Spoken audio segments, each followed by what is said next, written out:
Welcome back to another episode of the Little Marketing Podcast, where we share practical real-life advice for Australian small businesses all across Australia. So today's episode is going to be a little bit different, and we're going to be answering questions that we hear a lot from our small business clients all across Australia. So no matter what industry they're in, whether their business is old or if it's new, the questions all seem to be the same. Sometimes it's about websites, other times it's about SEO or Google Ads. Sometimes they're even about budgets, positioning, or whether they should be discounting their services or their products. So today we're going to be answering some of those common questions. So let's jump right into the first question. Should I discount my products or services to win more customers? So this is a really common question that we get, especially within businesses that are starting out. It's easy to think that if you lower your prices a little bit more, you'll attract more customers. But the question to ask yourself before you start discounting your products is, what do you want your business to be known for? Because discounts don't just change your prices, but it can also change the perception that people have on your brand. So if you're always running promotions or always offering discounts, your customers are going to begin to expect them, and they might even stop buying things at full price because they know that soon you'll have an offer. So I think everyone knows that there are certain retailers that you probably wouldn't buy full price from because you know that in a few weeks they're going to have a sale or a discount. And if you want your business to be known for that, then that's perfectly fine. But if you're trying to perceive your brand as a high-end business, then discounts usually chip away at that. And you also need to remember that every discount you do is coming off your profit, and you're going to need to sell much more to be able to be in the same spot financially. So that's why we usually advise customers or clients to compete on value rather than price wherever possible. So instead of asking yourself, how can I be cheaper? Ask yourself, how can I be more valuable? Another question we hear all the time is, when should I start marketing my new business? Honestly, the answer is earlier than people expect. A lot of startup owners are practicing everything behind the scenes months in advance. It could be tweaking their logo, perfecting their website, ordering business cards, and meanwhile, no one's actually hearing about the business yet. Marketing shouldn't begin as soon as you have everything perfect. It should begin as soon as you have clarity around what you do, who you help, and why you're different. And that could simply just be setting up your website, setting up your Google business profile or a LinkedIn page, and starting to communicate your business. Marketing isn't just one big launch day, but it's building that awareness over time. Speaking of websites, here's another question that comes up all the time. Should I focus on SEO or Google Ads? This is a question that we get a lot, and the answer depends on your circumstance. So if you need inquiries next week because you've either just begun or inquiries are slowing down, then Google Ads would be perfect for your situation. You can have people visiting your website almost instantly, but the trade-off is that you're paying for those clicks.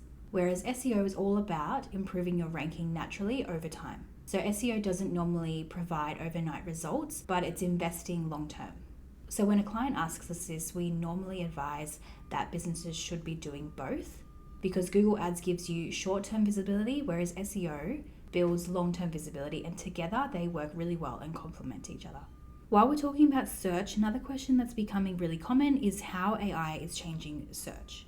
So AI is probably one of the biggest shifts that we're seeing right now. Years ago, people just Googled something, but now they're searching with AI tools. They're getting AI to recommend businesses and summarize information. And that means that businesses and small businesses need to assess their online presence, and just showing up on Google isn't enough anymore. It's about becoming discoverable everywhere, and the businesses that are doing this well create genuinely useful content. So they're answering questions that are commonly asked in their industry, they're writing articles, they're producing videos, and they're becoming known as experts rather than just trying to sell something.